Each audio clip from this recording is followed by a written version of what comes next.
Welcome to Liner Notes. My name is David Bixler. Heads up that due to COVID-19, this interview is recorded remotely.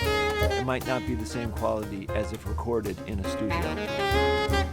Approximately 5 years ago, saxophonist David Binney relocated to California after establishing himself on the New York City jazz scene. In this episode of Liner Notes, he shares his thoughts behind this move and extols the virtues of what he perceives as a musically transformed Los Angeles that affords musicians such as himself time and space for creativity. David Binney, good afternoon, and good to see you. And I am here to discuss with you. You have a new recording out, Tomorrow's Journey, on Ghost Note Records. And I was... a couple of things that really struck me about this. First of all, the music was excellent as I listened to it, but then as I read later, it was recorded before the pandemic, and maybe talk about the journey of getting that out and why you sat on it, or if it wasn't quite finished. It was really recorded literally February, mid-February, I think, of 2020, I believe. So it was right at the start, right before we did the whole lockdown, and that's why it got delayed, because it was just, the pandemic thing, and it also making LPs at that time during that whole thing that took about a year, and the label really wanted to do that, so he wanted to put it out at the same time as the CD and the streaming. So all of that just made it delayed. So instead of something that I thought was going to be coming out like maybe, June of 2020, it came out, a couple months ago.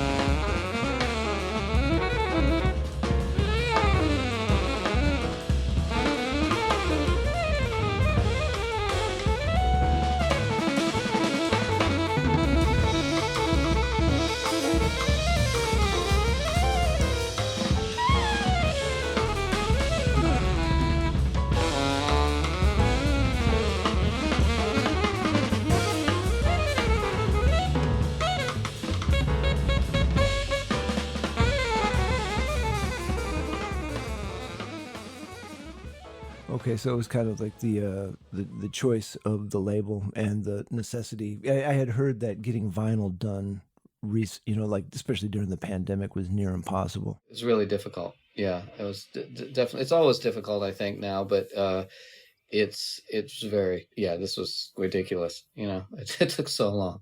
All right. Well, and the other thing, I was just surprised because I had heard you. I mean, for the first time in a long time. Down on at New Blue earlier this summer, and you were there with Antonio Sanchez, Ben Monder, and was Matt Brewer playing bass, I believe. Yeah. And it was, a lot of electronics with your sound and a lot of improvised music. So before I started the recording, I was expecting that was the tip that the record was going to be on, but it wasn't. So, right. Maybe, and I dug them both, but what is what I heard earlier this summer more what you're doing now as opposed to what you recorded 3 years ago? No, I just do a lot of different things. And I mean, the thing that was 3 years ago is with these young guys here in LA, which was where I am now. After, as you know, I was in New York for many, many years. But when I go back to New York, which is fairly often, I usually, do things with friends of mine, and especially if I'm there for a week and we're just getting together. A lot of times it's highly improvised because we're just playing, there's no time to even rehearse anything anyway. And I like doing that. I had that history at the 55 Bar for a long time before I started a regular band that was there for 20 years or something. But I used to always just put crazy bands together and improvise. So the thing that you heard at New Blue was kind of in the spirit of that. We also did a record with that band, with Antonio, Ben, and Matt, about 5 or 6 years ago. because we did a gig at New Blue, and Antonio really liked it, and he was like, let's do a record. So we went in the studio for Cam Jazz, an Italian label, and we made this double album that's really good, actually. And there is some there's one side of one of the records that's all my compositions. There's one of Ben's and one of Antonio's, and there's a lot of improvising. The record's really good, but Cam Jazz, for some reason, has never released it. We did the cover, they kept saying they're going to release it, and then the pandemic happened, and we thought, okay, it's delayed, and then now it's just kind of forgotten. And it's a really good record. So anyway, when I go back, I was doing 55 a lot when that was going, and then I usually always do New Blue because I have a long history there too. But it can be anything, you know. Most of the time when I'm in New York, though, it's improvise things. I do that here also, but I also do the things where I have the composed music, because I have all these, or a band of people here that know all that music. It's very complex. If you heard the record, it's not the easiest music to get together quickly. But I also have other, you know, I've released 3 records this year already. I'm all, you know, the latest record is a completely ambient electronic record, which is just me, and there's hardly any saxophone on it, if any. So I'm just doing a lot of different things. I guess if people were to come to see me, I would just say, maybe look and see what I'm doing. Because if somebody doesn't want to hear the electronic thing or doesn't want to hear the acoustic, whatever, they'd have to look at it and figure that out, because I'm all over the place at this point. But that's why I've always liked it. So yeah, I'd heard that's why Chick Corea had the electric band and the acoustic band, to kind of a disclaimer for his fans, so they could oh yeah, that makes it easy, definitely. Yeah, choose which way to go. So let me ask you, what precipitated the move to LA? Are you originally from California? Yeah, I grew up just north of here. I'm in right now in LA, but I grew up in Ventura, which is an hour and 15 minutes north of where I live now, on the way to close to Santa Barbara. And I, you know, right after high school, I knew I was going to move to New York for years. And I right after high school, I moved to New York. That was 81. And I lived there till I still had the apartment in 2018. I think we came here in 2017, but 36 years. So, but I got married after, you know, many years of being single, and we lived in New York for a while. But were you ever at the apartment? I don't even know if you were ever. No. It was a lot of people had been there. It's a 72nd and Riverside for 32 years, and Kenny Wallison still lives in that building. But it was great for me. It's super cheap. It was $440 a month when I left in 2018 with no utilities. I bet and your I looked landlord at was sad to see you go. yeah, right, exactly. Yeah, she actually said to me, it's like, she was a friend. She was like, look, you're not here. I kept the apartment. She's like, you've been here 2 weeks this year. So I gave it up. But anyway, it was a great neighborhood, and I lived like a king because it was so cheap. And when I was poorer, it allowed me to get through without having to work. Yeah, I worked day jobs, but not, you know, to not full time, only for a couple of years. So it allowed me to be prolific, basically, because I could just work on music, and I was single. But once I got married, it you know, I couldn't have her living in that bachelor place, and we were looking in New York, and this is pre-pandemic, and it was, you know, it was ridiculous. Like we were going to have to move to Long Island or Jersey or something, and I thought, you know, we were out here. It's beautiful. The scene, I never liked the scene here. That's what it was. I would come out here and I just hated them. Loved everything else, but when I would do a gig, I was like, I can't. There's no drummers. But I saw that changing, and I saw the young people started to stay here, which is huge. And then, you know, people had come out. I mean, from New York, you know, so. And more were coming, and so this is even pre-pandemic, which there was a rush during the pandemic. It's crazy who lives here now. But I saw this coming. So I thought, you know, it's comfortable now musically. I really love the lifestyle. And New York didn't feel the same at all to me, even before the pandemic. So we came here. In a 2-month period, I got married and moved to LA. And if you would have asked me 3 months from that point, I would have, I wouldn't have had any idea that was going to happen. But both have been amazing, and I'm super happy. So, and I've been doing more here than in New York, by a lot, long shot. So it's been great. Good for you, man. Yeah, I'm looking at the personnel on the recording. I guess Kenny Wilson is the only name that I recognize. So you Right. said the rest are like younger cats from LA and in LA. Yeah, from LA and from the Bay, a lot of the Bay Area, a lot of the young people from in LA now grew up in the Bay Area. So there's Luca Mendoza, the piano player on that record, is Vince Mendoza's son. So he grew up in LA. Ethan Moffat, one of the bass players, also grew up in LA. The others are um, from the Bay Area. So, but they're all very young, especially they're still young. But then Ethan was 18, I think. Luca was 19. The others were 20, 21. I don't think anyone was over 21 when that record was made, except for Kenny, who was closer to my age. But they're all amazing, and it reminded me of when I started my band in New York, when I had Dan Weiss, Jacob Sachs, and Thomas Morgan, when they were all just around that age. And I saw the same thing in these players. I thought, wow, these guys are unbelievable. And the thing about here that I liked is I have way more space for once. I had this little tiny apartment in New York. I have I'm sitting in my studio.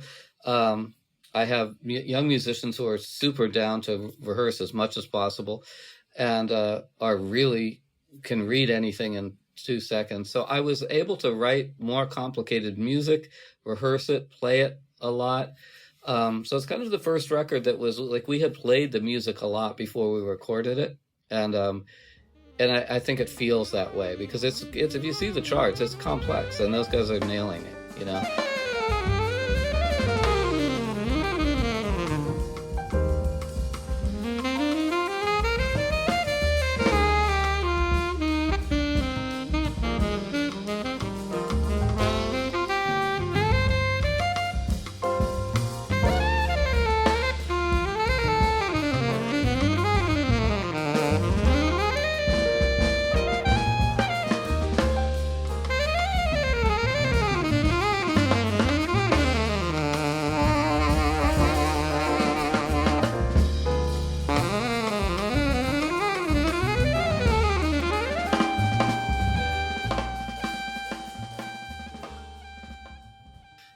I don't know if I could have pulled. I obviously could have pulled that off in New York, and not in the same way. This was I could really mold this process and kind of direct it into where I wanted it to be. And also another young guy in there, Paul Cornish, another young piano player from Houston, who's here too, went to Hancock Institute, and also really great. So he plays on one of the tunes, but yeah, I'm really happy with it. Did you know these guys were out here or out there, excuse me, before you went out, or did you find them? No, I didn't know. I only knew some of the, I had been coming out once a year or something to visit family, whatever, and usually playing gigs, but I only knew some of the older people here. I didn't know these guys. I met them at USC. I think I subbed sometimes for Vince Mendoza at USC, and I met them in classes. I was at I put on these shows here. Like everything is done differently here. There's not these established clubs like there is in New York. So we do a lot of underground stuff and like art gallery things, and stuff moves around. So I was curating an art gallery thing, and people, I guess, reputation made in New York. When I came here, the young people knew who I was. So a lot of people looked me up and then had me on gigs, and I realized, who I wanted to play with. And I think I met Luca Mendoza. He just came up to me after a gig at a art gallery where I think I was actually playing with Chris Potter and Tim LaFave and Justin Brown. Tim was here, and Justin lives here. Chris was visiting, but I put together this thing, and he just came up to me and started talking to me about some of the samples I had been using on the sampler, which were kind of obscure modern classical composers. And he knew who they were. And I was like, who's this kid? And then people came up to me and said, oh, that's Vince's son, and he's a great piano player.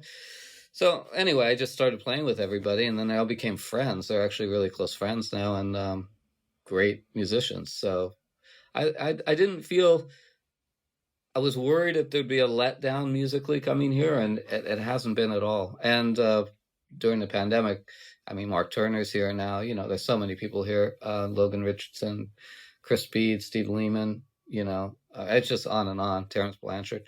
So it's kind of crazy. But Mark Juliana, it's super super fun. Do you think? I mean, is there like its own vibe, its own scene coming?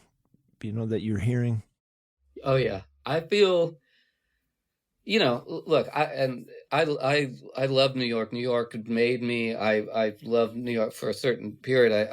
I it was the best place that I could ever imagine on the planet. I think it lost that for me, and I think because of money, combination of a lot of schools and the need for money to pay, for whatever your rent, the rehearsal thing, it just didn't it wasn't conducive to being an artist there. I mean, or helpful to for being an artist there. Whereas I think here it's much cheaper, even though it's still expensive for a lot of the country, but it's much cheaper.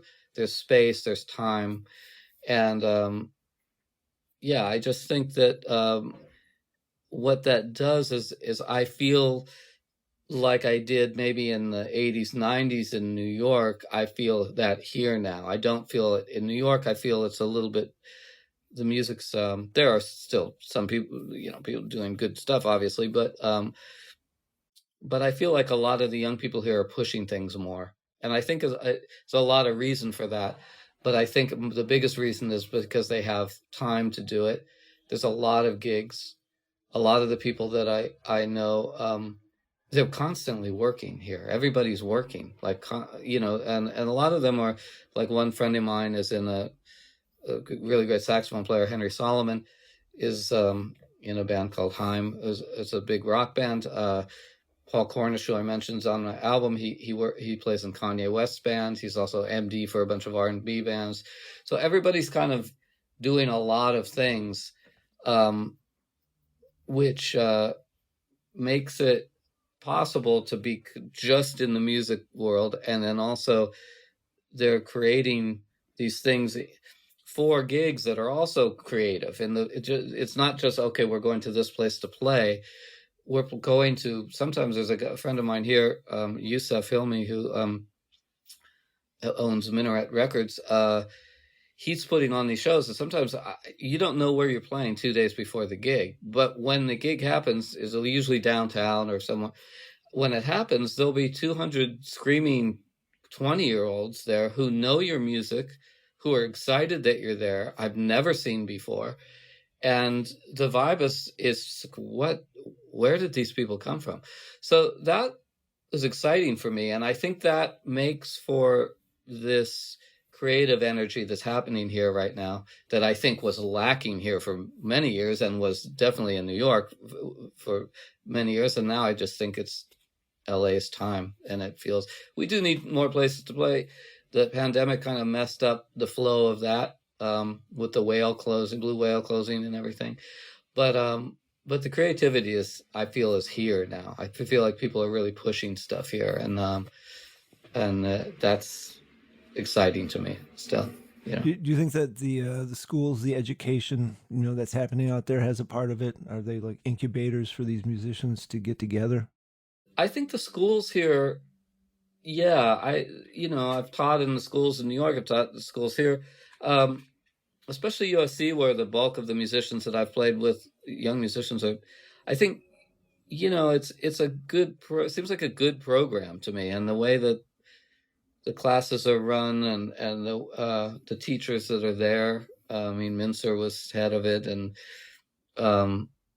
again, Vince, and I mean, there were some great teachers that are not even, like Leon Chancellor and Dugu, who passed away, but just on and on, Patrice Russian, a lot of people who I think run it in a really cool way. And I think the other schools are good too. I think Northridge has gotten good. UCLA obviously has the Hancock Institute, which has been great for a lot of people. A lot of the people that I play with, the drummer on the record is the drummer in the Hancock Institute now. That's a good experience for the young musicians. So I think I think it's fostering a good thing. I think what LA needed was an influx of people like myself, honestly, New Yorkers, to come and maybe bring that energy. I felt like that was missing here.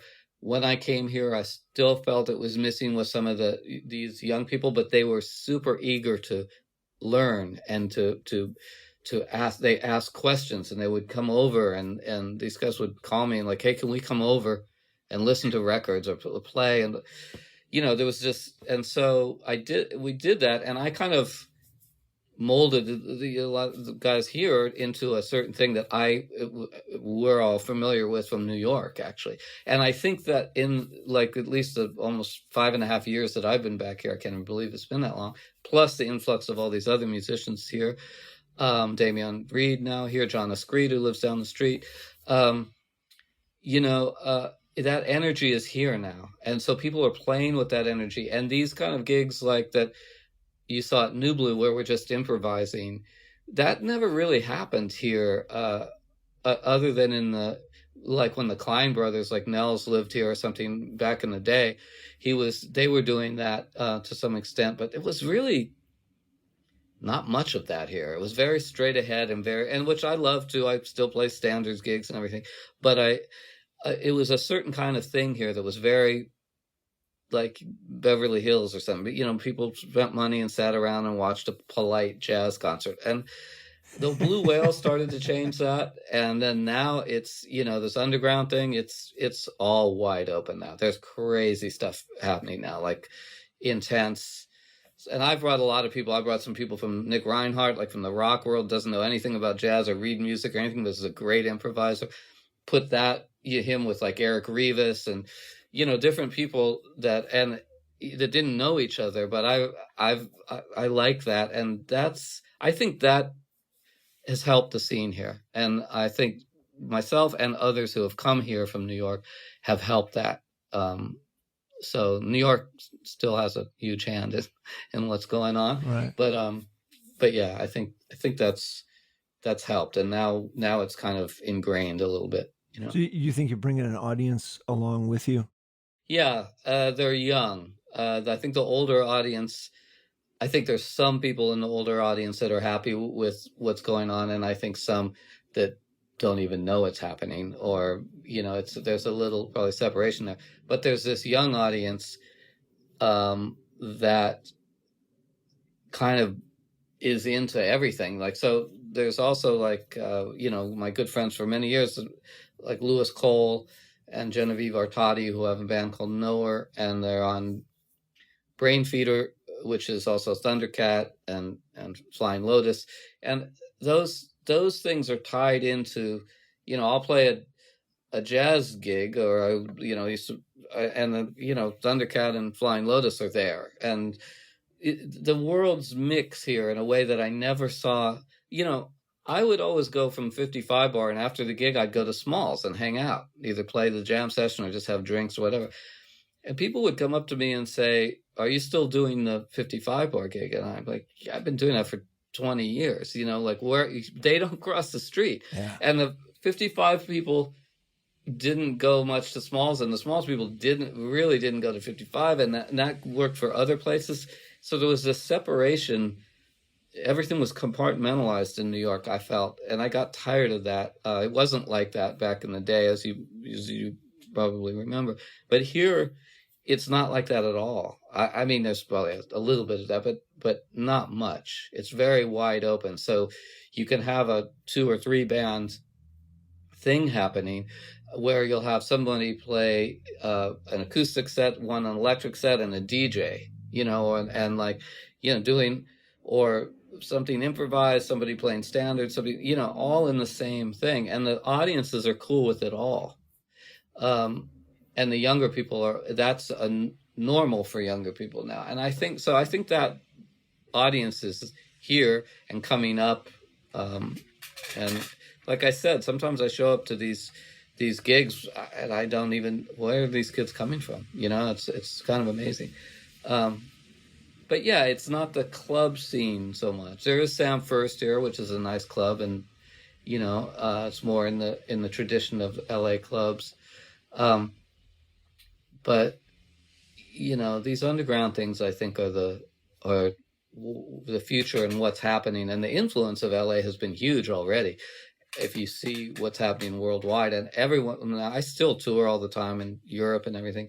Everybody asks me about Los Angeles. Everyone's curious about it.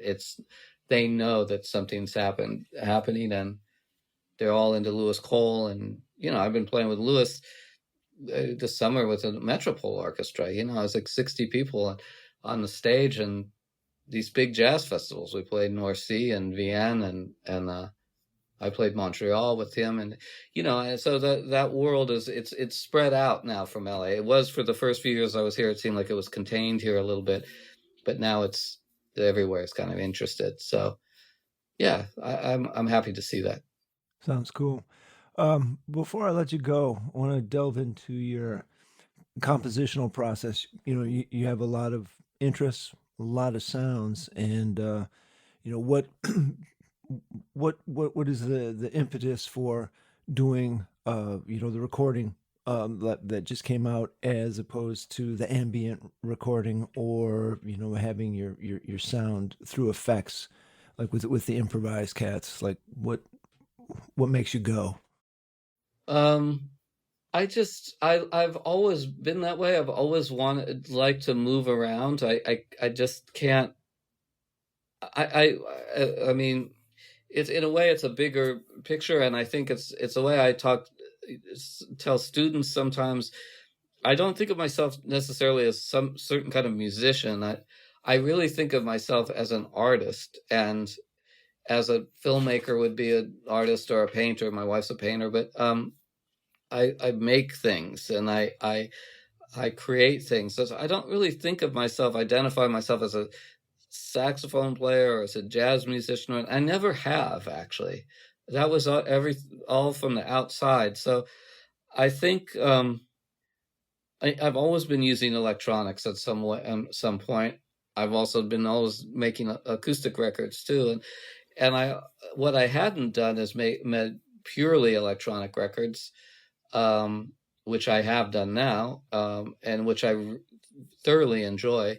And I also, it's nice to get more attention for them, because, as you know, the jazz world is small, and I make this ambient record. I have one track on there. I don't know when it's been out, since March maybe, but it gets 4,000 or 5,000 streams a day on Amazon. Congratulations, which is man.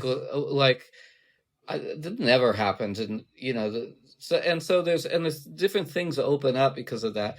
And I also like it's all the same thing to me when I'm writing. Maybe this thing that Tomorrow's Journey, I'm writing maybe into Sibelius in a more of a classical way and notating, blah blah blah. Whereas with the ambient record or the electronic records I've made in recent times, I go straight to Pro Tools. I don't notate things. There's no need to. It's more about compressions and EQs, and the way make things sound a certain way. But it all feels like the same process to me. It all just feels like I'm making something and with sound, and that's really the way I've looked at it. So I don't really. I describe things in an electric or acoustic way, or a band or solo way, for ease of description, but it's not the way I think about it. I think about it all as just sound, and I'm the sound maker, and that's what I do, and I create these things, and I want everybody to like all of them. Obviously, and for me, I can put on a jazz record, and the next thing I can listen to a hip hop record, I can listen to an ambient record. it's all the same. It's like, how is this sound affecting me, and how am I feeling right now? And that's just the way I look at it. So I have the record that's been recorded for years. I'm just finally editing it, but it's a classical record. Daru composed string orchestra music, no solos, conducted. Are you playing on it? I play the written parts. There are no solos. John Discreet plays the piano parts. We recorded it years ago. I mean, literally, I think 2012 or 13. And but I have a lot of other music in that area too, like that's never been recorded, but it's all notated and scored and ready to go. But I don't find enough time to do it all, but I will, that's all I do all day, is like work on these things to make something. That's always what I've wanted to do, Well, cool. You're doing it. What's next? I just got off the road in Europe a little bit. We went on the first vacation in the last 4 or 5 years. We went to Mexico, which was incredible. So I'm back, and now I just have a few local gigs until end of September, and then I go back to Europe for a lot of the fall for different things over there. And I'm making a new ambient record. I just finished the first track of that yesterday. I'm just I don't know, whatever comes. That's where I'm at right now. Today, when I get off of this, I'm gonna work on the ambient record some. It's a little hard to do that music for me in the summer. I realize it's like 100 degrees here now. So something about that music is more of like but I have to just remind myself that it's coming out in the cooler weather. But there's something about that's easier for me to make at night or in a cooler environment. In the middle of the day, there's a more energy thing. So I don't know. But yeah, I don't know. That's basically it. All right, cool. Well, David Binney, thank you for your time. I'm glad I finally pinned you down, man. Good catching up with you. Yeah, thank you. Liner Notes is grateful for the support of Van Doren Reeds and Mouthpieces. Be sure and check out the Van Doren Advisory Studio in New York City for all your sound sculpting needs. Liner Notes is grateful for the support of Arlen's Good Beer in Bowling Green, Ohio. Sound by Marco Mendoza. The theme music is No FOMO, Mofo by yours truly. Produced by David Bixler. Be sure and subscribe to Liner Notes wherever you find your podcasts. If you like what you hear, I ask that you consider supporting Liner Notes financially. You can do this by going to the Liner Notes tab at davidbixler.com. Thank you for your consideration.